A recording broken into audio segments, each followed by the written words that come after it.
Students, ये जो numerical हम जो आज करने जा रहे हैं, ये आपके लास्ट टाइम जो थ्योरी कंसेप्ट है उसी के बेस पर है। और ये जो न्यूमेरिकल है काफी इंपॉर्टेंट है, ठीक है। आपके जो राजस्थान टेक्निकल यूनिवर्सिटी एग्जाम है उसमें भी पूछा जाता है, और आपकी कोई भी कॉम्पिटिटिव एग्जाम है वहां पर भी इसका ज्यादा वेटेज होता है, ठीक है। सो अपना प्रॉब्लम इस तरह है, क्योंकि आपने जो थ्योरी कंसेप्ट जो मैंने आपको लास्ट टाइम गूगल क्लास में अपलोड किया है उसी के बेस पर ये न्यूमेरिकल रहेगा, ठीक है। तो प्रॉब्लम आपका इस तरह है। A four-cylinder engine has the two outer cranks at 120 degree to each other, and their reciprocating masses are each 400 kg, ठीक है।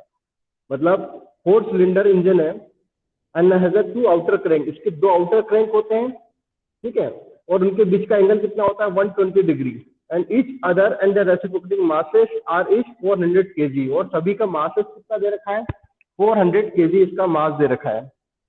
The distance between the plane of rotation of adjacent crank are 0.4 metre, 0.7 metre और 0.5 metre. मतलब जितने भी number of cylinders हैं उनके जो distance है, एक से दूसरा, दूसरे से तीसरा, तीसरे से चौथा, मतलब 4 सिलेंडर है तो 1 से 2, 2 से 3, 3 से 4, सभी का डिस्टेंस कितना दे रखा है 0.4, 0.7 और 0.5। तो find the reciprocating masses, means हमको क्या करना है, रेसिप्रोकेटिंग मासेस फाइंड करना है and there relative position for each of the inner crank, और हमें उसकी इनर क्रैंक की पोजीशन को फाइंड करना है और उसका एंगल भी फाइंड करना है, ठीक है।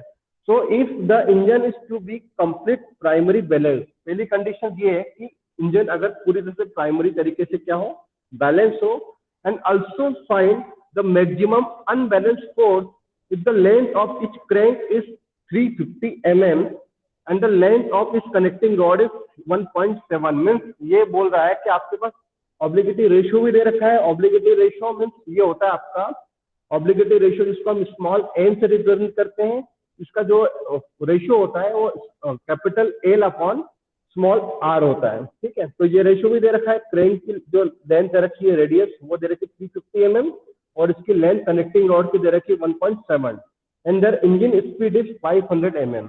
सो स्टूडेंट, सबसे पहले हमारे पास कौन कौन से गिवन डाटा है उसको हमको यहाँ पर सिंप्लीफाई करना है। तो कौन कौन से गिवन डाटा है, जो भी गिवन डाटा है, ठीक है, आपके पास जो भी गिवन डाटा है, जैसे कि सबसे पहले स्टार्टिंग करें तो आपके पास क्या क्या चीज दे रखी है। तो स्टूडेंट्स, आपके पास अगर हम सॉल्यूशन की बात करते हैं तो सॉल्यूशन में आपको देखो M1 और M4, मतलब M1 और M4 दोनों का मास दे रखा है। वो कितना दे रखा है, वो दे रखा है आपको 400 kg, means 400 kg means outer crank. Outer crank का मतलब आउटर सिलेंडर, तो दो सिलेंडर है तो उसमें आउटर सिलेंडर M1 और वो क्या रहेगा आपका दूसरा M4 रहेगा। उनका मास दे रखा है 500 kg। उसके बाद हमको मास फाइंड करना है, ठीक है, हमको मास फाइंड करना है M2 और M3 का, ठीक है। M2 और M3 का हमको मास फाइंड करना है। हमें एंगुलर पोजीशन भी फाइंड करना है, θ2 मीन्स सेकंड वाले का, और θ3 थर्ड वाले सिलेंडर का हमें एंगल भी फाइंड करना है, ठीक है।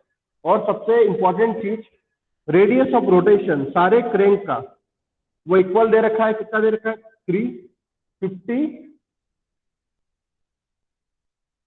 mm, 350 mm दे रखा है।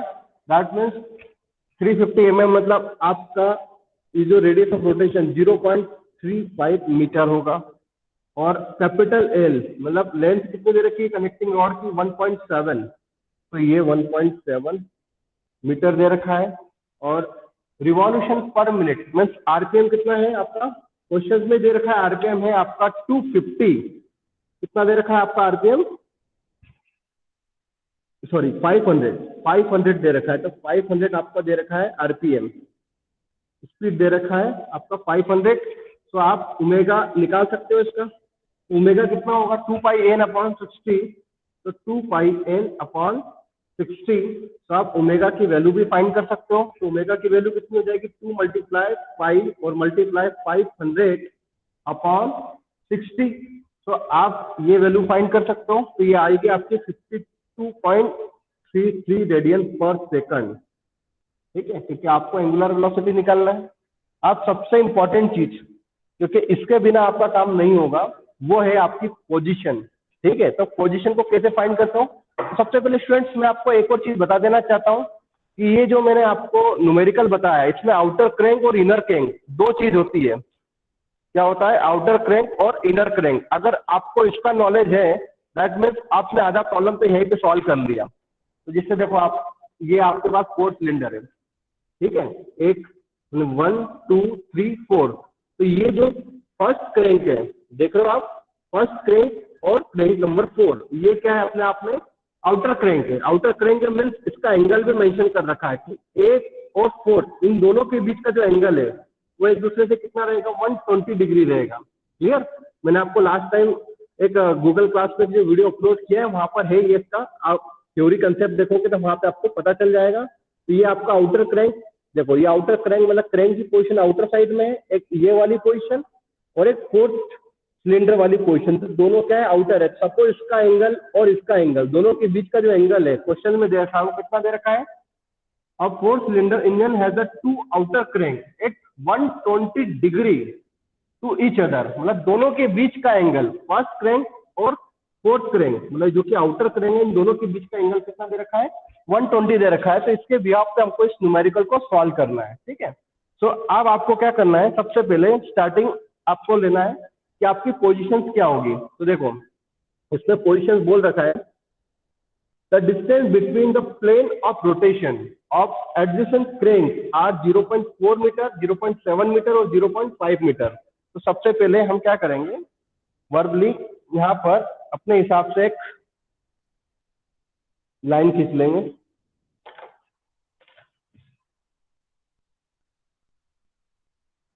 ठीक है, अब कितने मास है आपके पास? एक है M1, दूसरा है M2, तीसरा है आपका M3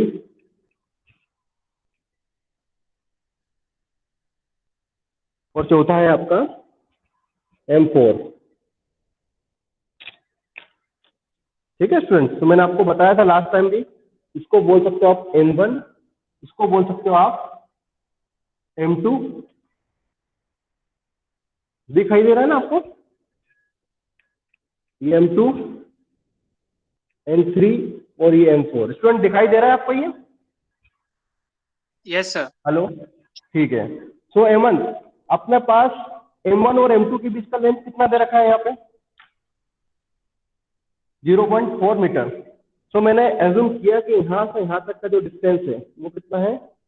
0.4 मीटर। ठीक है, इसको मैं पेन से लिख देता हूँ, 0.4 मीटर। और उसके बाद M2 से M3 का जो डिस्टेंस है इसको मैंने बोल दिया 0.7, और लास्ट में है यहाँ से यहाँ तक ये 0.5। क्लियर? मतलब इसमें दे रखा है the distance between the plane of rotation of adjacent crank are 0.4 metre, 0.7 metre और 0.5 मीटर। ठीक है, अब हम क्या करेंगे? ये चीज है हमारे पास, पोजीशंस भी है। अब इनकी जो रेडियस है, सभी की रेडियस R1, R2, R3 और R4, हम इन सभी रेडियस की बात करते हैं। इन सभी रेडियस की बात करते हैं। तो ये रेडियस ऑफ रोटेशन मीन्स कितना दे रखा है? 350 mm, जो कि क्या है? 0.35 मीटर। तो ये सभी के लिए क्या रहेगी? आपकी कॉमन रहेगी। अब हमें क्या करना है? टेबल बनानी है। अब देखो सबसे पहले अगर हम टेबल बनाएंगे, टेबल में स्टार्टिंग क्या होगा कि हमारे पास प्लेन है, एक प्लेन है A, एक प्लेन है B, एक प्लेन है C, एक प्लेन है 4 मतलब D। मतलब आपके पास मास कितना है? M1, M2, M3, M4, और सारे मास क्या है? डिफरेंट डिफरेंट प्लेन में है। तो उस तरह हम क्या करेंगे? टेबल क्रिएट करेंगे यहाँ पे। तो टेबल आप जैसे क्रिएट करते हो तो देखिए, एक आपका प्लेन हो गया, दूसरा हो गया प्लेन में कौन कौन से मास है? M1, M2, M3, M4। तो ये मास है आपका। तो मास कौन कौन से हो जाएंगे? M1, M2, M3 और ये हो जाएंगे आपके M4। मतलब आपके पास कितने मासेस है? 4 मासेस हैं। ठीक है, अलग अलग प्लेन 1 2 3 4, मतलब 4 प्लेन में है। ठीक है।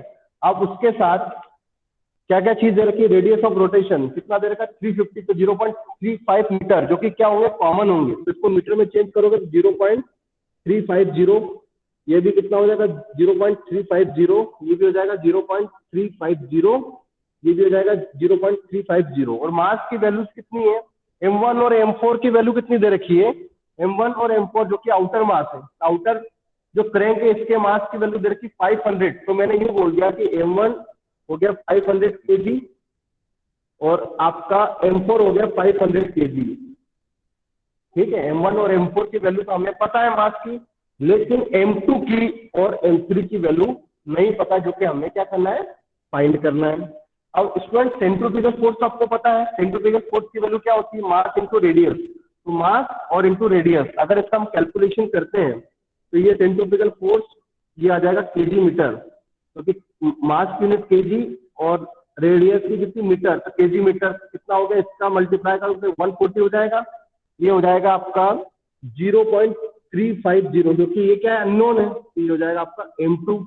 उसके बाद में 0.350 ये हो जाएगा आपका M3, और 0.350 मल्टीप्लाई 500, तो ये भी हो जाएगा 140। तो उम्मीद करता हूँ कि इतना तो आपको समझ में आ गया होगा।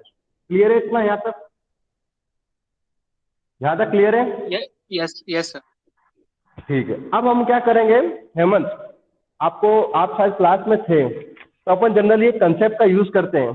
कौन से कंसेप्ट का यूज करते हैं, जो कि इस कॉलम में लिखा हुआ है, reference distance from reference plane. तो हम कोई भी पर्टिकुलर प्लेन को क्या करते हैं, रेफरेंस प्लेन मानते हैं। अब प्रश्न ये आता है, हमारा क्वेश्चन ये है कि हम किसको यहाँ M1 M2 M3 M4 मास में किसको रेफरेंस प्लेन माने।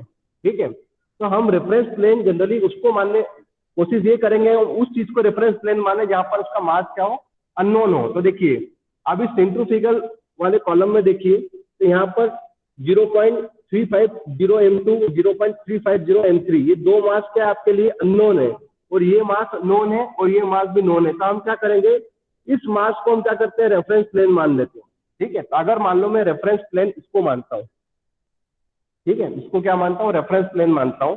तो रेफरेंस प्लेन में क्या होता है, आपको एक चीज तो पता है कि रेफरेंस प्लेन में जो negative means left hand side है, इसको हम क्या कंसीडर करते हैं, नेगेटिव, और राइट हैंड साइड को हम क्या कर सकते हैं, पॉजिटिव।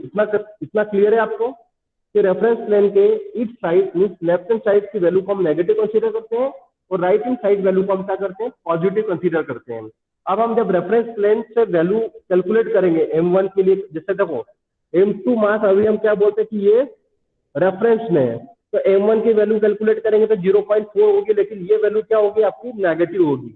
और उसके बाद में ये वाली वैल्यू क्या हो जाएगी, M3 M2 से रेफरेंस प्लेन से 0.7, जो कि क्या होगी, पॉजिटिव, क्योंकि ये इस साइड में है। तो जो बोल सकते हैं ना, लेफ्ट हैंड साइड में है वो नेगेटिव, और इसके जो राइट हैंड साइड में वो पॉजिटिव। तो देखिए अब reference from distance from reference plane, ठीक है, तो मास M1 की जो डिस्टेंस है वो कितनी है, 0.4।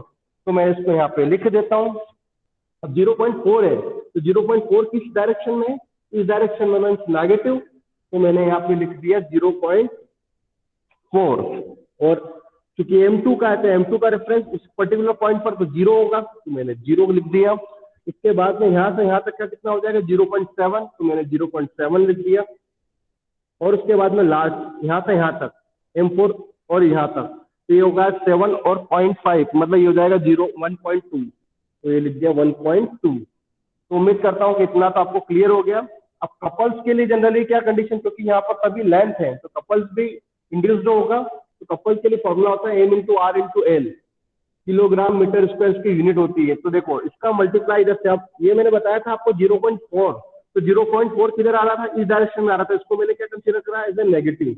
तो 140 मल्टीप्लाई 0.4 कितना हो जाएगा, ये हो जाएगा -5.6, और ये हो जाएगा 0 का मल्टीप्लाई 0, ये इसका 0, और फिर इसका मल्टीप्लाई इससे करते हैं, तो ये हो जाएगा 0.245 M3, और इसका मल्टीप्लाई इससे करेंगे तो ये हो जाएगा 168। क्लियर? तो यहां तक आपको क्लियर हो गया होगा। तो देखो 1 2 3 4 5 6 कॉलम तक हमने यहाँ पर कंप्लीट कर दिया है। ठीक है, अब स्टूडेंट जो सबसे इंपॉर्टेंट चीज होती है वो होता है प्राइमरी एंगल और सेकेंडरी एंगल। तो प्राइमरी एंगल मतलब थीटा की वैल्यू। अब देखो M1 और M4 के बीच में एंगल कितना था? मैंने क्वेश्चन में आपको क्या बताया था कि 4 सिलेंडर इंजन है and 2 outer crank at 120 degree to each other, मतलब इन दोनों के बीच का जो आउटर एंगल है वो कितना है? आउटर एंगल मतलब ये एंगल, ये आउटर, और ये क्रैंक 1 और क्रैंक 4, इनके बीच में एंगल है कितना? 120 डिग्री। तो एक एंगल तो 0 पे होगा, दूसरा 120 डिग्री, तो दोनों के बीच में एंगल कितना हो रहा है? 120 डिग्री। तो मैंने क्या बोल दिया यहाँ पे कि प्राइमरी एंगल में जो M1 का एंगल है ये 0 और जो M4 का एंगल है वह 120 डिग्री। क्लियर? अब चूंकि θ2 और θ3 इसका एंगल मुझे फाइंड करना है। अब सेम कंडीशन सेकेंडरी के लिए बात करें तो सेकेंडरी का क्या हो जाएगा? जो प्राइमरी जितने भी एंगल है उसका 2 टाइम मल्टीप्लाई हो जाएगा थीटा में, तो 2 का मल्टीप्लाई 0, तो ये हो जाएगा 2 थीटा और ये हो जाएगा 2 θ3, 2 θ2 और ये 2 θ2। अब क्योंकि ये एंगल कितना है? 120 डिग्री आउटर एंगल, तो इसका हो जाएगा मल्टीप्लाई 2 से, तो 240 डिग्री। तो आपको देखो बहुत सारी चीजें तो यहीं पर मिल गई है। तो उम्मीद करता हूँ कि ये अगर आपको समझ में आ गई टेबल, तो उसके बाद आपको जो डायग्राम ड्रॉ करोगे कपल पॉलीगॉन या fourth polygon, secondary crank position और प्राइमरी क्रैंक पोजीशन, तो वहां पे आपको दिक्कत नहीं आएगी। तो इसमें कोई डाउट हो तो पूछ लो आप मुझे। क्लियर है यहाँ तक हेमंत? हेलो सर ये हेलो। प्राइमरी एंगल कैसे निकाला था सर, एक बार वापस बता दीजिए। प्राइमरी एंगल मैंने आपको बताया, देखो प्रॉब्लम में क्या लिखा है हेमंत, अपने पास 4 सिलेंडर इंजन है, 4 सिलेंडर इंजन है ना, has a 2 outer crank at 120 degree to each other. मतलब आपके पास क्वेश्चन में लिखा हुआ है, लेकिन थ्योरेटिकल में मैं आपको ये बताना चाहूंगा कि आपके पास 4 क्रैंक है। 4 क्रैंक में से ये जो क्रैंक है ये आउटर क्रैंक है, ये क्रैंक आउटर है और ये क्रैंक आउटर है, और दोनों क्रैंक जो आउटर क्रैंक है इन दोनों क्रैंक के आपस में एंगल कितने हैं? 120 डिग्री। तो भाई 120 डिग्री, तो ये स्टार्टिंग वाला तो 0 रहेगा और ये फोर्थ वाला कितना हो जाएगा? 120 डिग्री हो जाएगा। समझ में आई बात? ये तो 0 पे होगा और दूसरा क्या हो जाएगा? 122 डिग्री पे हो जाएगा, मतलब 120 डिग्री पे होगा। कितना लिख रहा है? A 4 cylinder engine has 2 outer crank at 120 degree to each other। मतलब क्रैंक मीन जो सिलेंडर 1 और सिलेंडर 4 इन दोनों के बीच का एंगल कितना है? 120 डिग्री, जो कि क्या है? आउटर है। आउटर वाले एंगल को मैंने क्या बोला कि ये M1 और M4 ये दोनों आपस में, ये M1 और M4 दोनों आपस में एंगल कितना बना रहे हैं? 120 डिग्री। तो इसको मान लोगे 0, तो ये कितना हो जाएगा? 120। तो दोनों के बीच का एंगल कितना है? 120 डिग्री। तो मैंने यहाँ पे वही किया है कि M1 वाला जो है उसको प्राइमरी थीटा की पोजीशन क्या रखा? 0 रखा। तो M4 कितना हो जाएगा इसका? 120 डिग्री हो जाएगा। अब चूंकि M2 और M3 में तो एंगल है ही नहीं, तो मैंने इसको अननोन रख दिया, क्योंकि ये एंगल हमें फाइंड करना है। अब हमको क्या करना है हेमंत? सबसे इंपॉर्टेंट चीज है हमको इस डायग्राम की ओर फोकस करना है। अभी डायग्राम में हमको देखो, अब अगर आपको ये टेबल समझ में आ गई ना, तो 90% काम तो आपका इजी हो जाएगा। कैसे इजी हो जाएगा मैं आपको बताता हूँ। देखो अब मुझे ये बताइए, अभी एंगल को मत फोकस करो, अभी खाली इसको फोकस करो, कपल और सेंट्रीफ्यूगल फोर्स। तो देखो कपल और सेंट्रीफ्यूगल फोर्स में इस दोनों कॉलम में से ऐसा कौन सा कॉलम है जहां पर कम अननोन है? बताइए मुझे। सर कपल फोर्स में sir couple M3। Force, couple वाले है ना, कपल पॉलीगॉन, तो इसमें अननोन कितना है आपका? एक ही अननोन है, वो क्या है आपका? M3 है। ठीक है। और बाकी अगर हम सेंट्रीफ्यूगल फोर्स की बात करते हैं, यहाँ पर अननोन कितने हैं? 2 अननोन है। तो हम पहले क्या ड्रॉ करेंगे? Primary couple polygon. क्या ड्रॉ करेंगे? Primary couple polygon. तो हम अब क्या करेंगे? कपल पॉलीगॉन ड्रॉ करते हैं। ठीक है। तो कपल पॉलीगॉन ड्रॉ करने के लिए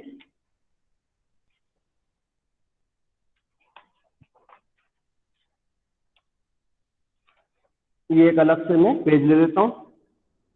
सबसे पहले स्टूडेंट स्केल यूज करेंगे। सबसे पहले हम क्या करेंगे स्टूडेंट?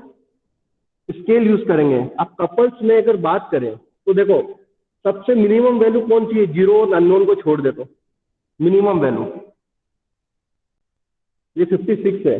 56 मतलब 56, अभी माइनस को भी भूल जाओ, अभी वैल्यू कौन सी छोटी है सबसे? 0 को छोड़ के और अननोन को छोड़ के ये 56 सबसे मिनिमम वैल्यू है। राइट? मतलब आपकी मिनिमम वैल्यू कितनी है? 56 है। तो स्टूडेंट एक चीज तो क्लियर है, आप स्केल लोगे यहाँ पे? क्या लोगे? स्केल लोगे। तो देखो स्केल क्या हो जाएगा आपका? ये स्केल हो जाएगा आपका, स्केल किसके लिए लोगे स्केल? ये स्केल होगा आपका primary couple polygon.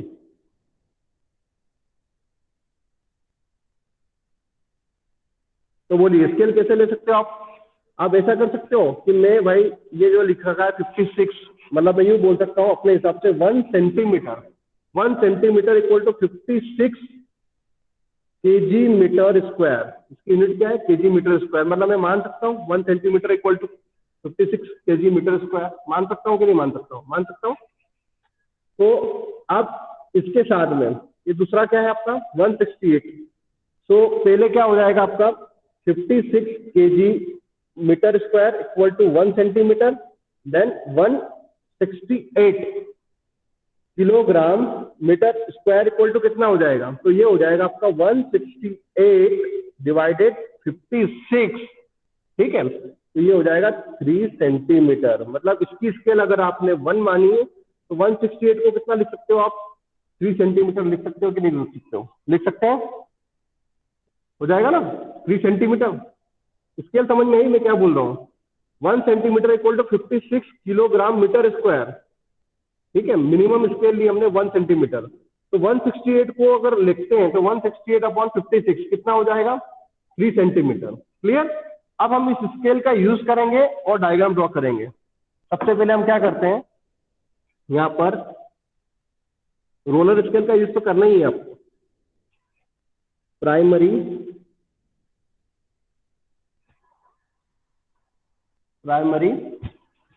Couple polygon.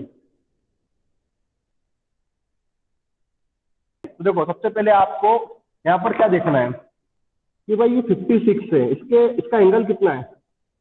Primary angle कितना है बताओ मुझे? 0 डिग्री है ना? ये देखो कपल में वैल्यू कितनी है इसकी? -50। और एंगल कितना दे रखा है? अभी सेकेंडरी को मत देखो, प्राइमरी एंगल को देखो। ये कितना एंगल देख रखा है? ये 0 डिग्री देख रखा है ना?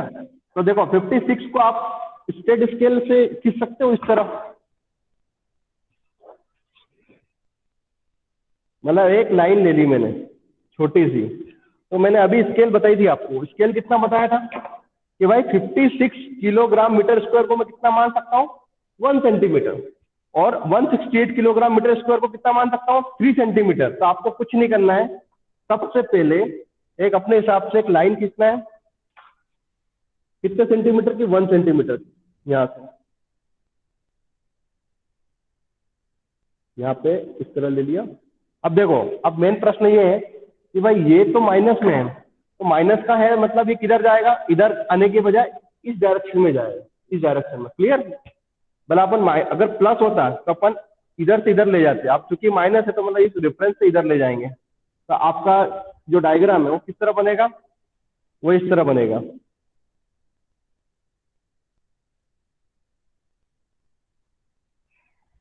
कितना हो जाएगा ये? बोलो। ये हो जाएगा आपका 0 to A। अब चूंकि कपल डायग्राम बना रहे हो आप तो डैश आएगा, 0 to A डैश। आपने एरो बना दिया। अब आपको क्या करना है, एक चीज तो क्लियर है कि भाई मास M1 और मास M4 जो कि कितना दे रखा है? 168 डिग्री। तो 168 डिग्री मतलब इसके और इसके बीच 0। तो ये कितना एंगल दे रखा है? 120 डिग्री को। तो आपको कुछ नहीं करना है, खाली यहाँ पर आपको डिवाइडर यहाँ पे रखना है, इसको स्केल्स को यहाँ पे इस तरह से डिवाइडर को, और 120 डिग्री आपको लेना है। तो 120 डिग्री अब कितना बताया था मैंने? कितना सेंटीमीटर? 168 means 3 centimetre. तो मतलब यहाँ से मैंने स्केल को 3 सेंटीमीटर ले लिया। क्लियर? तो ये 0 to A और ये हो गया आपका A to B डैश। अब मैं इसको नेमिंग भी कर देता हूँ स्टूडेंट, 0 to A डैश मतलब ये 0 to A डैश मतलब ये हो गया आपका कपल। तो ये हो गया कपल का नाम मैंने बोल दिया भाई। इसको बोल दिया थोड़ी देर के लिए CP1 और इसको बोल दिया मैंने CP4। CP4 क्यों बोला? क्योंकि ये फोर्थ वाला है। कौन सा मास है ये आपका? फोर्थ वाला। तो ये कितना है? 168। तो मैंने इसको क्या बोल दिया? CP4। अब देखो अपने पास अननोन क्या है? यहाँ पर एक ही अननोन है, वो क्या है आपका? M3। क्योंकि आपको M3 की वैल्यू भी निकालना है। तो ये कितना है? 0.245 M3। तो आपको कुछ नहीं करना है, खाली आपको ये जो 2 पॉइंट्स हैं यहाँ से इसको क्या कर देना है, मिला देना है। ठीक है, ये जैसे आप इसको मिलाओगे तो भाई ये हो गया आपका बैलेंसिंग। तो देखो ये प्राइमरी अनबैलेंस हो गया, ये सॉरी प्राइमरी बैलेंस हो गया। तो ये जो डिस्टेंस को यहाँ से यहाँ तक के डिस्टेंस को आप क्या करोगे, इसको बोलोगे स्टूडेंट, इसको बोलोगे CP3। क्या बोलोगे, CP3। तो CP3 कितना हो जाएगा, यहाँ से यहाँ तक कैलकुलेट कर लोगे आप। ठीक है, इसको अगर कैलकुलेट करते हो यहाँ से यहाँ तक तो ये 3.5 सेंटीमीटर के अप्रोक्सीमेट आ रहा है। कितना आ रहा है, देखो समझ में आया ना। ये CP1 और उसके बाद में इसके बीच का एंगल कितना है, कितना है 120 डिग्री। ये आउटर क्रैंक, ये क्रैंक और ये दोनों क्रैंक, ये इनिशियल वाली और ये फाइनल वाली, इन दोनों आउटर क्रैंक के बीच का एंगल कितना 140। तो मैंने यहाँ से 140 डिग्री का एंगल बना लिया। ठीक है, अब ये एंगल बनाने के बाद आप जैसे एंगल बनाते हो तो आपके पास ये तो था 0, तो इसको तो लेने की जरूरत नहीं है, ये तो 0 है। लेकिन 0.245 M3 ये क्या अननोन है। तो ये जो बैलेंसिंग हो रहा है उसकी वैल्यू क्या हो गई, CP3। और ये हो गई किसके इक्विवेलेंट, ये हो जाएगी आपके 0.245 M3 के बराबर हो जाएगी। और इसकी वैल्यू अभी मैंने स्केल से कैलकुलेट करी, वो कितनी आई 3.5 सेंटीमीटर। तो मैं लिख सकता हूँ स्टूडेंट इसको इस तरह, CP3 इक्वल्स टू 3.5 सेंटीमीटर। अब अभी मैंने आपको स्केल लेके बताया था कि 3.5 और मल्टीप्लाई स्केल कितना था आपका, सेंटीमीटर में था। तो अपन ने क्या एज्यूम करा था स्टूडेंट कि 1 centimetre equal to 56 kilogram metre square, ये बताया था मैंने आपको। तो ये कितना हो जाएगा, ये हो जाएगा 56 किलोग्राम मीटर स्क्वायर। तो आपका जो वैल्यू हो जाएगा 196 किलोग्राम मीटर स्क्वायर। अब क्योंकि CP3 की वैल्यू वो किसके बराबर है, 0.245 M3। तो मैं लिख देता हूं यहाँ पे 0.245 M3 इक्वल्स टू 196। तो आपकी M3 की वैल्यू आ जाएगी, तो 196 अपॉन 0.245, जो कि अप्रोक्सीमेट किसके इक्विवेलेंट होगी, आपके 800 के इक्विवेलेंट होगी। जब आप इसको सॉल्व करोगे तो ये होगा 800 kg। तो देखो आपका मास M3 का वैल्यू भी मिल गया स्टूडेंट्स। अब स्टूडेंट्स आपको एक काम और करना है कि अभी आपका तो केवल मास मिला है, अब हमको एंगल भी फाइंड करना है। कौन सा एंगल फाइंड करना है, ये एंगल θ2। अब इस θ2 की वैल्यू कितनी है वो भी तो पता करना पड़ेगा हमको। ठीक है, तो आप θ2 की वैल्यू कितनी होगी बता सकते हो। देखो आपको कुछ नहीं करना है, ये एंगल फाइंड करना है, ये वाला। तो आप इसको थोड़ा, इसको स्पेस इस तरह आप रख सकते हो इसको यहाँ पे। ठीक है, ये D को, ये यहाँ से यहाँ तक कितना हो गया, अगर आप इसको रेफरेंस मानते हो तो यहाँ से यहाँ तक तो हो गया आपका 180, और 180 से यहाँ तक का हमको एंगल लेना है। तो आपको कुछ नहीं करना है, इसको D को यहाँ पे रखना है और ये एंगल देखना है। तो देखिए ये एंगल कितना मिल रहा है आपको यहाँ पे, ये मिल रहा है आपको यहाँ से यहाँ तक 180, और 180 से आपको यहाँ तक का एंगल लेना है। तो ये एंगल कितना हो जाएगा आपका, ये अप्रोक्सीमेट हो जाएगा 138। कितना हो जाएगा 138, मतलब ये एंगल हुआ आपका इस यहाँ से लेकर यहाँ तक, ये हो जाएगा 138। तो आप इसको लिख सकते हो कि भाई θ3 जो हमको एंगल चाहिए, तो θ3 का एंगल कितना हो जाएगा 180 और प्लस 138। तो ये एंगल हो जाएगा आपका 318। कितना हो जाएगा आपका ये 318 डिग्री। तो देखो आपने θ3 का एंगल भी निकाल लिया। अब मैं जो आ रहा हूं दूसरी वाली पोजीशन, देखो ये प्राइमरी कपल पॉलीगॉन। अब मैं क्या करूंगा student, primary fourth polygon, primary fourth polygon पे आऊंगा। तो देखो प्राइमरी फोर्थ पॉलीगॉन की बात करूं तो अपने पास क्या क्या चीजें, एक तो दे रखा है 140 और दूसरा भी दे रखा है 140। अब आपको यहाँ पर M3 की वैल्यू अगर मिल गई है, कितनी मिली है 800, तो मैं क्यों ना M3 की जगह यहाँ पर 800 रखता हूं, तो आपको ये वैल्यू भी मिल जाएगी। समझ में आया ना क्या बोलना चाह रहा हूं, समझ में आया ना क्या बोलना चाह रहा हूँ कि देखो M3 की वैल्यू आपको मिल गई है कितनी 800 kg मिला। तो इस अननोन M3 में अगर 800 kg रखता हूं तो ये वैल्यू मिल जाएगी मुझे। कितना मिल जाएगा ये 0.350 मल्टीप्लाई 800, तो ये हो जाएगा मेरा अप्रोक्सीमेट 280 हो जाएगा। तो देखो अब अपने पास कितना नोन रहा स्टूडेंट, एक ही नोन रहा। देखो यहाँ पर कितना नोन मिले आपको यहाँ पे, अब 140 है, 280 भी मिल गया, 140 भी है। अब अननोन कितना बचा आपके पास?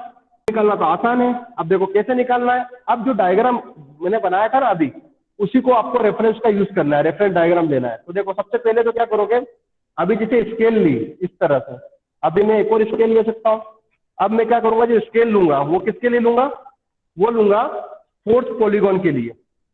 तो फोर्थ पॉलीगॉन के लिए मैं स्केल लेता हूँ, यहाँ पे मैं स्केल ले लेता हूँ। तो इसमें स्केल लिया मैंने, तो मैंने यूं बोल दिया कि 1 सेंटीमीटर इक्वल्स टू, यहाँ पर देखो मिनिमम वैल्यू तो 140 दिख रखा है और यहाँ पे भी 140 दे रखा है। तो मैं क्या करता हूँ अपने हिसाब से 140 मतलब 1 centimetre equal to 140 kilogram metre कर देता हूँ कि 1 centimetre equal to 140 kilogram metre. अब अपने पास अभी जो वैल्यू मिली वो कौन कौन सी मिली, एक तो 140 नोन है, ये भी नोन है, और अभी एक नोन ये मिली कितनी, 280।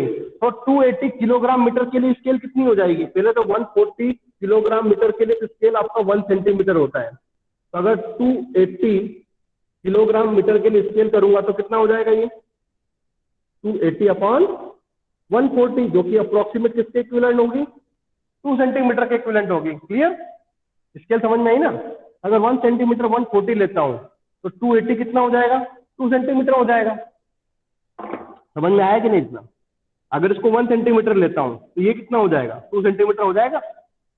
अब आपको कुछ नहीं करना है, पहली कंडीशन सेंट्रीफ्यूगल फोर्स में देखो, अब ये पॉजिटिव वैल्यू जैसे अपन ने कपल्स में ली, तो ये वैल्यू क्या थी आपकी नेगेटिव, बट यहाँ पर ये वैल्यू क्या दिख रही है मुझे स्टूडेंट, पॉजिटिव दिख रही है। तो अब मैं क्या करूंगा, सबसे पहले पॉजिटिव दिख रहा हूँ 140, तो 140 इक्वल टू 1 सेंटीमीटर। तो मैं क्या करता हूँ 1 सेंटीमीटर का एक अपने हिसाब से यहाँ पे ले लिया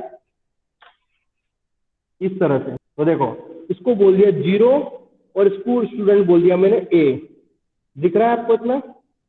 अब आपका प्रश्न आएगा कि सर ये एंगल आ गया, अब मुझे देखो यहाँ पे अब दूसरा एंगल कौन सा चाहिए, इसका एंगल मुझे दे रखा है, इसका एंगल कितना है 0, तो मैंने 0 एंगल लिया, तो 0 एंगल, यहाँ पे कोई एंगल नहीं तो 0 to A। अब मैं इधर देखता हूँ तो ये तो अभी अननोन है, तो इसको अभी अब छोड़ दो, अभी अपन को इसको ध्यान नहीं देना, क्योंकि ये अभी M2 की वैल्यू मुझे नहीं मिली, लेकिन ये वैल्यू तो मुझे मिल गई स्टूडेंट। कितना है ये, 280 मिली। अब इसका एंगल भी मिल गया मुझे, θ3 का एंगल, θ3 का एंगल कितना मिला था मुझे, 318। तो यहाँ पे लिख देता हूँ मैं 318 डिग्री। तो अब क्या करूंगा 318, अब देखो अब आपके मन में प्रश्न आएगा कि सर 318 डिग्री पे एंगल को इंक्लाइन करना तो थोड़ा कॉम्प्लिकेटेड रहेगा, तो हम कोई ऐसा स्टेप कर सकते हैं जिससे इजी हो जाए। हमको कुछ नहीं करना है, इसके बाद आप सेकंड एंगल कौन सा ले रहे हो, इसके बाद आप सेकंड एंगल ले रहे हो, इसकी बात कर रहे हो, मतलब 280 की बात कर रहे हो, और 280 मीन्स कितना एंगल 318। अब 318 एंगल कहाँ पे बन रहा था, ये टोटल एंगल कितना बना था आपका, 318 बना था, ये 318 डिग्री बना था ना, ये यहाँ तक पूरा एंगल। तो आप क्या करोगे, ये स्केल ले लोगे, ठीक है, ये स्केल ले लोगे स्टूडेंट, आपको कुछ नहीं करना है। ये स्केल लेने के बाद जो अपने scale 280 kilogram metre equal to 2 centimetre, तो ये स्केल को पैरेलल लोगे और जस्ट इधर ले आओगे, ये एंगल है ना, इसको पैरेलल लोगे, ये जो है ना, क्योंकि अपन को ज्यादा दिमाग नहीं लगाना पड़ेगा, एंगल अपने पास बनाया दिख रहा है कपल्स को। तो ये आपको यहाँ पर 2 सेंटीमीटर, तो 2 सेंटीमीटर मतलब इसका डायरेक्शन किधर की ओर जा रहा है, इधर की ओर जा रहा है। तो आपको ये एंगल लेना है 2 सेंटीमीटर, ये हो गया आपका भाई। क्लियर, तो 0 to A, A to B। हाँ, अब एक और चीज, अब मुझे बताओ अब क्या कर सकते हैं अपन, तीसरा एंगल कितना दे रखा है M4 का, बताइए।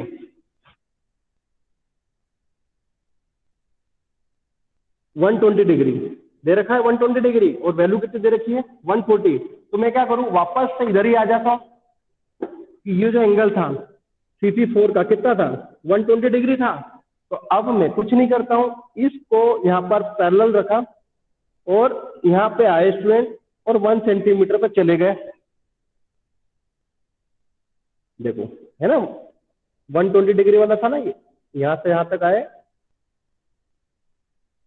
और इसको अपन ने बोल दिया भाई 1 सेंटीमीटर।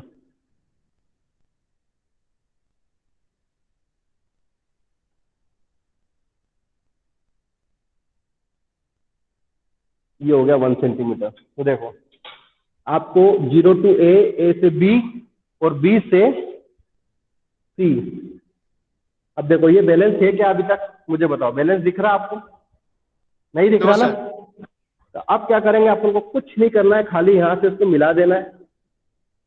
आया समझ में? ये मिला दिया अपन ने भाई, 0 to A to B to C और सी टू 0। तो इसको बोल दिया आपने C to 0। अब इसका डिस्टेंस मेजर करते हैं। अब इसका डिस्टेंस मेजर करते हैं तो ये अप्रोक्सीमेट 2.1 हो रहा है। कितना हो रहा है? 2.1। तो मतलब इसको नाम, इसको नेमिंग भी कर सकते हो आप। स्टार्टिंग आपने दिया था, इसको बोल दिया था आपने क्या, FP1 प्राइमरी फोर्स, और फिर इसको नाम दिया था आपने, इसको नाम दिया था आपने प्राइमरी फोर्स FP1, फिर इसको दिया था FF3, ये दिया था आपने FP3, और इसको दिया था आपने FP4। तो ये वाला हो जाएगा आपका किसके बराबर? ये हो जाएगा आपका जो अननोन है इसके बराबर, 0.25 M2। ठीक है, तो ये हो जाएगा आपका FP2 के बराबर। ठीक है, तो अब देखिए 0 टू C, मतलब ये हो गया स्केल। तो आप पहले ये लिख दोगे FE2 equal to 2.1 centimetre. Clear? तो सेंटीमीटर है, मतलब अभी स्केल्स मैंने आपको बताया था कि 1 centimetre equal to 140 KG metre. तो इसको लिख सकते हैं 2.1 मल्टीप्लाई 140, ये हो जाएगा 294 किलोग्राम मीटर। ये P2 किसके बराबर आया हेमंत? किसके बराबर आया? O2C के बराबर। तो O2C की स्केल कितनी लिया अपन ने? 2.1। और FP2 किसके बराबर था? ये FP2 है आपका 0.350 M2 के बराबर। तो मैंने इसको लिख दिया 0.35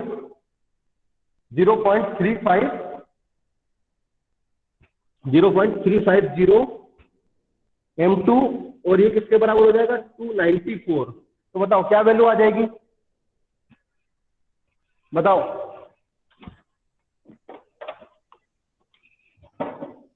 कितनी आएगी वैल्यू इसको? बोलो क्या करेंगे इसमें? M2 इक्वल टू कितना हो जाएगा? M2 इक्वल टू हो जाएगा 340 kg। तो देखो आपको M2 की वैल्यू भी मिल गई। अब हेमंत यहाँ से अगर आपको एंगल निकालना होगा तो कैसे निकालोगे एंगल इसको? देखो बड़ा ही आसान है, आपको कुछ नहीं करना है, ये स्केल को यहाँ पे रखना है, इसको एज ए थोड़ा सा ऐसे अपने हिसाब से काल्पनिक मीन्स रेफरेंस लाइन कर देना और एंगल यहाँ से मेजर करना है। तो देखो ये एंगल कितना आ जाएगा यहाँ से यहाँ तक? ये हो जाएगा यहाँ से यहाँ तक का एंगल टोटल, ये यहाँ से यहाँ तक टोटल 180 होता है। तो ये 165 के अप्रोक्सीमेट एंगल आ रहा है। कितने? 165 के अप्रोक्सीमेट एंगल आ रहा है। तो यहाँ से यहाँ तक का जो एंगल है वो आ जाएगा आपका 165 के अप्रोक्सीमेट। तो थीटा 2 का जो एंगल आएगा वो आएगा आपका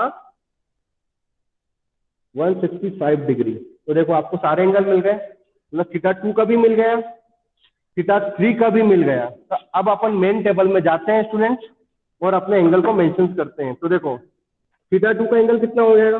165 डिग्री, और थीटा 3 का तो 318 डिग्री मिल गया।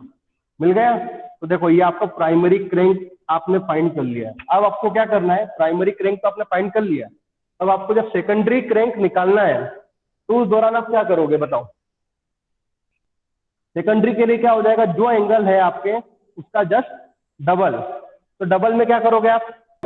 0 का तो 0, 165 है तो 165 का 2 टाइम्स कितना हो गया? 330 हो जाएगा।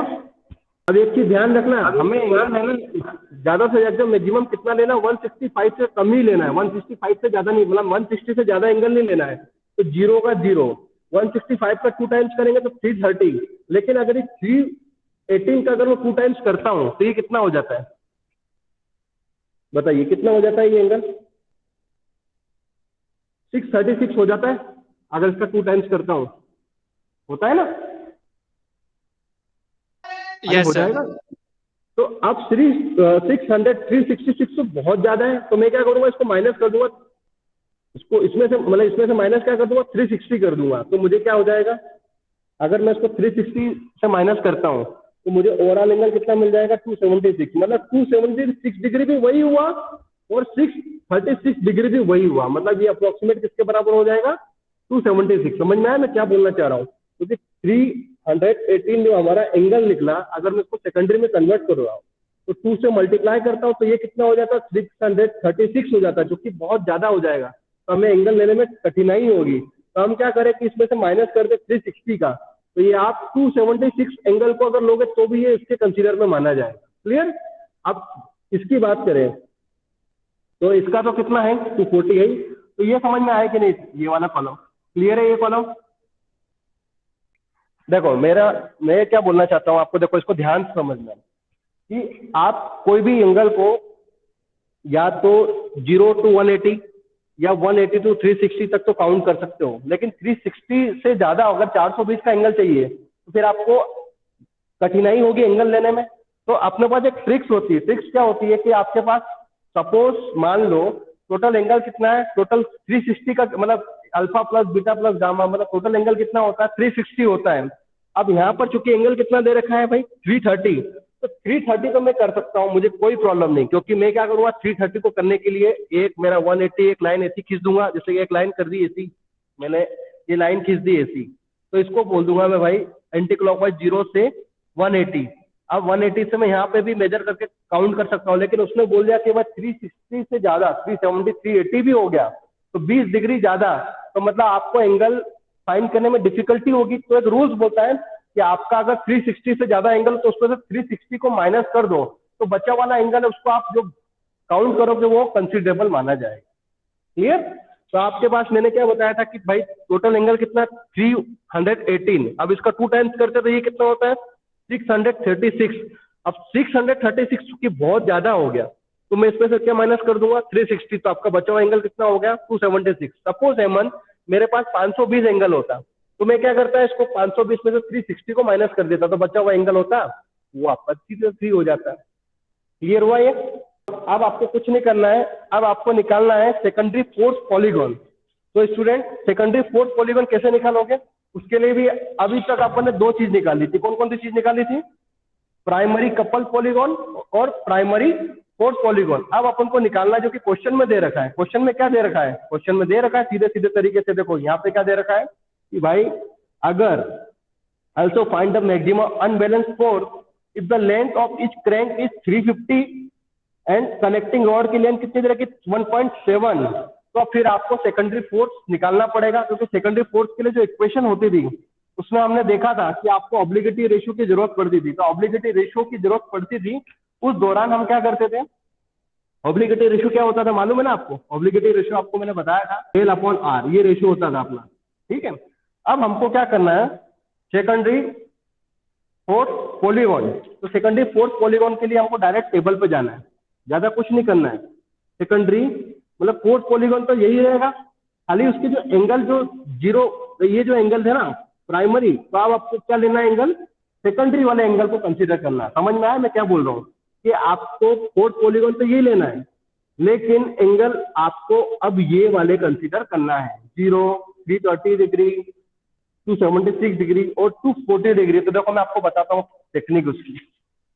अब आपको क्या करना है, सबसे पहले फोर्स पॉलीगॉन, देखो आप आपके पास खाली जो टेबल है उसी का यूज करना है आपको, और कुछ भी नहीं करना है। 140 डिग्री एंगल कितना है, 140 पर एंगल कितना है हेमंत, 0 डिग्री है ना। स्केल तो आपकी पहले तो स्केल भी लोगे, तो स्केल का मैं बता देना, स्केल कैसे लोगे आपको तो पता ही ना, स्केल कैसे लोगे।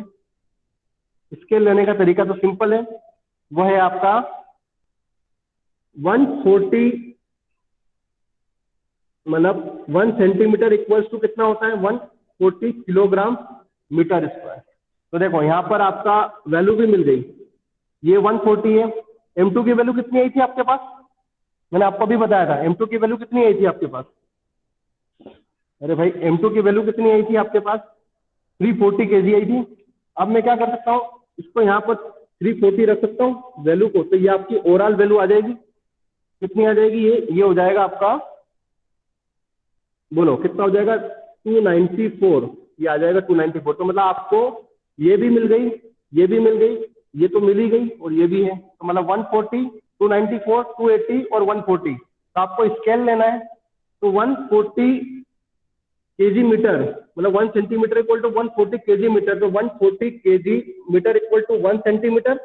उसी तरह आप 294 को भी ले सकते हो, 294 केजी मीटर इक्वल टू कितना हो जाएगा, ये हो जाएगा 2.1 सेंटीमीटर। और अगर आपको 280 केजी मीटर रखना है तो ये कितना हो जाएगा, 2 सेंटीमीटर। क्लियर, ये स्केल्स को आपको यहाँ पर लेना है। अब मैं क्या करूंगा, सबसे आसान काम जो हमको करना है, स्केल को लिया, क्या स्केल था आपका, 140 किस पे था, देखो 140 किस पे था, 0 पे। तो मैं क्या कर लूंगा, पॉजिटिव लूंगा, यहां से यहां तक मैंने रख दिया इसको पॉजिटिव, मतलब 1 सेंटीमीटर। तो ये हो गया 0 और ये हो गया ए। क्लियर। और दूसरा है मेरा, दूसरा एंगल कितना निकला, 330 डिग्री है ना। चलिए आएगा भाई 330 को ड्रॉ कैसे करूंगा, जो तुम्हारा डाउट था ना मैं वो क्लियर करता हूं। तो देखो अब थोड़ा इसको इस तरह से कर लो, तो ये टोटल एंगल कितना होता है, यहां से यहां तक का एंगल कितना होता है, 180 होता है। तो मैंने इसको यहां पे रखा, मुझे कितना चाहिए, 330 है ना, तो 330 कहाँ आ रहा है, 180। और उसके बाद जो टोटल एंगल है कितना होगा, यहाँ पे कितना आना चाहिए भाई, यहां से स्टार्ट करो, 180 के बाद 330, 330 मीन्स 180 में कितना ऐड करोगे, 330 आ जाएगा, 150। तो 150 कहाँ है आपका, 150 आपका आया समथिंग यहाँ पे आया,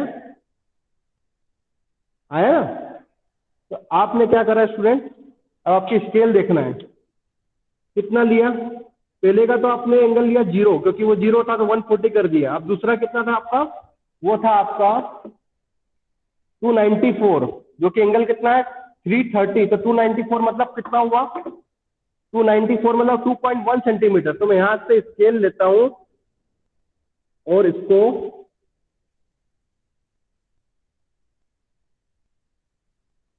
इस तरह करता हूं, तो ये 0 टू ए टू बी। अब वापस हर बार ऐसे ही करना है आपको, इस तरह। अब देखो तीसरा एंगल कितना है, तीसरा एंगल कितना है स्टूडेंट बताओ, 296 है, दिख रहा है आपको, कितना दिख रहा है, सॉरी 276 दिख रहा है। ये एंगल करेंगे, इसको वापस वही का वही करेंगे भाई। ये तो है आपका यहाँ से यहाँ तक, तो अपन मान के चलते कि ये यहाँ से यहाँ तक 180 है, तो ये एंगल हो जाएगा 276, मतलब ये हो जाएगा 276, मतलब आपका ये हो जाएगा अप्रोक्सीमेट 96, नहीं नहीं नहीं नहीं 276, मतलब 180 का प्लस करोगे आप, यस यस सर। कितना होगा बोलो, अरे भाई अपने पास एंगल कितना है 276 है ना। अब 276 मतलब मैंने क्या बोल दिया कि भाई यहाँ से यहाँ तक तो ये 180 है, कहाँ तक 180। अब 180 से यहाँ पर कितना एंगल एक्सटेंड करो कि ये अपना एंगल 29, मतलब ये हो जाता है आपका 276। तो 276 में से 180 को सब्ट्रैक्ट करो, कितना आता है ना 96, मतलब यहाँ से 96 ये आ गया आपका, कितने सेंटीमीटर बोला, 2 सेंटीमीटर। तो आपको क्या करना है, यहां से 2 सेंटीमीटर का ले लेना है,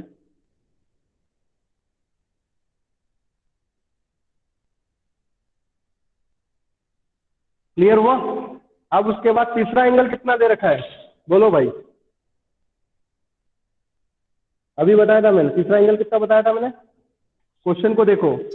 उसके बाद का जो अपना है कि मास M4, ठीक है, कितना डिग्री एंगल, प्राइमरी क्रैंक की बात करें तो 120 है, लेकिन अगर हम किसकी बात कर रहे हैं, सेकेंडरी क्रैंक की बात कर रहे हैं, तो एंगल कितना है हमारा 240 डिग्री है। दैट मीन्स 240 डिग्री को हमको यहाँ से कैलकुलेट करना है। तो हम कैसे करेंगे, सपोज मान लिया कि पॉइंट से हमारा रेफरेंस प्लेन, ठीक है, रेफरेंस पॉइंट माना कि यहाँ से यहाँ तक तो कितना है आपका 180, ठीक है। अब यहाँ पे हमने इसको रखा डी को, और 180 प्लस 60, तो 60 आपका कहाँ पे आएगा, यहाँ पे आएगा, दैट मीन्स 60 मीन्स 140,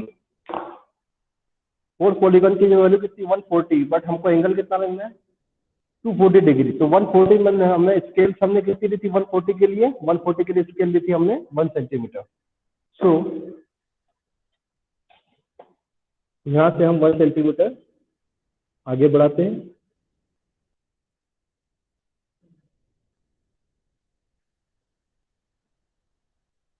तो ये आपका 1 सेंटीमीटर, ठीक है। सो स्टूडेंट्स आपको 0 to A, A to B, B to C और C to D। अब हम ये जो पॉइंट है इस पॉइंट को और स्टार्टिंग पॉइंट दोनों को क्या कर देंगे, हम यहाँ पर मिला देंगे। तो ये आपका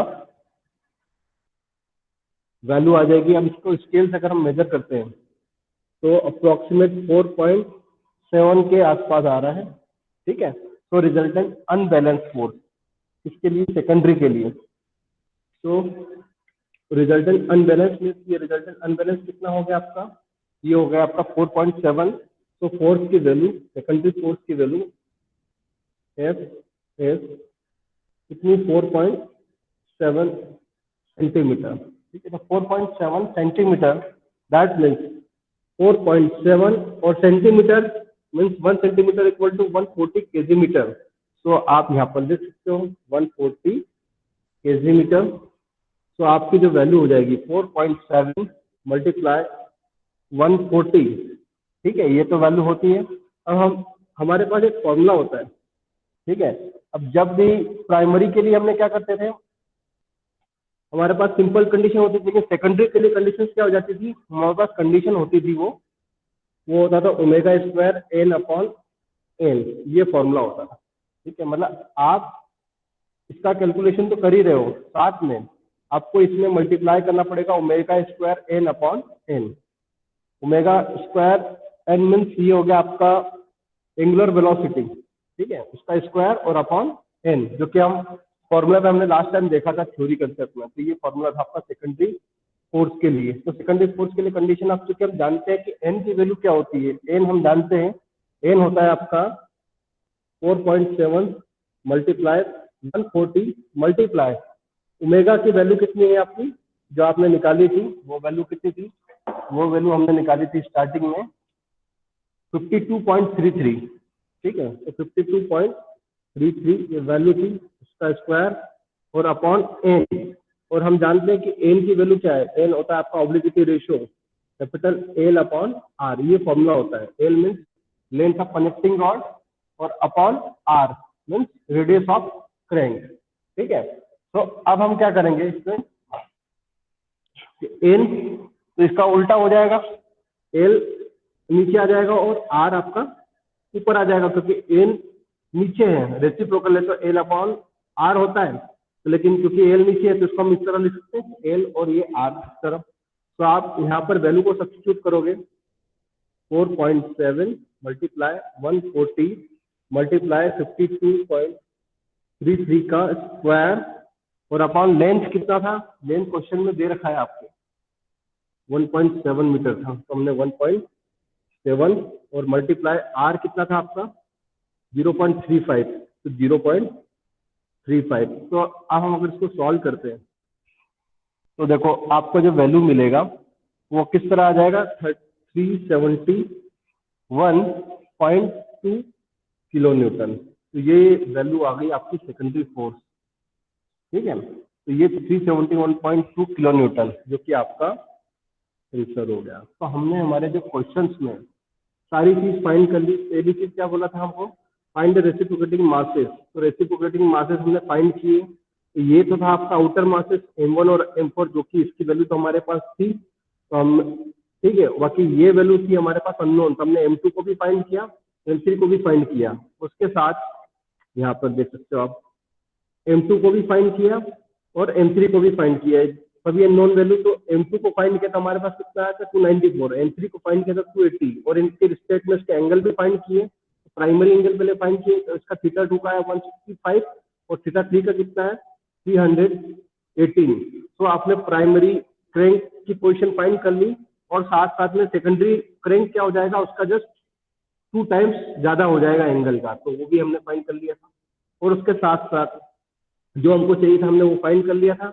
और उसके बाद हमने लास्ट में जो क्वेश्चंस में पहले प्राइमरी कपल, फिर प्राइमरी फोर्स पॉलीगॉन, और उसके बाद लास्ट में हमने सेकेंडरी फोर्स पॉलीगॉन भी जो हमको कुछ क्वेश्चन में पूछा गया था, ये हमारी कंडीशंस थी। क्या था, ये रहा। Also find the maximum unbalanced force. Also find the maximum unbalanced force if the length of each crank is 350 mm and length of each connecting rod is 17 metre. मतलब अगर हमारे पास ये दो कंडीशन दे रखी है, दैट मीन्स हमको secondary unbalance force की value भी फाइंड करना होती है। हमने सेकेंडरी अनबैलेंस फोर्स की वैल्यू भी फाइंड कर ली थी, ठीक है। तो ये आपका वैल्यू आ गया था, ठीक है। तो ये आपका आंसर हो गया। तो उम्मीद करता हूँ इस न्यूमेरिकल में आपको हर एक चीज क्लियर हो गई है, ठीक है ना।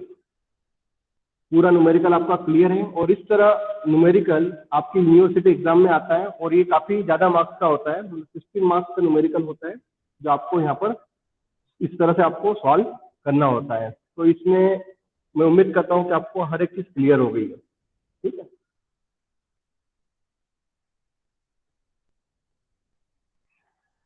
सो अब हम अपने लेक्चर को यहाँ पर एंड करते हैं।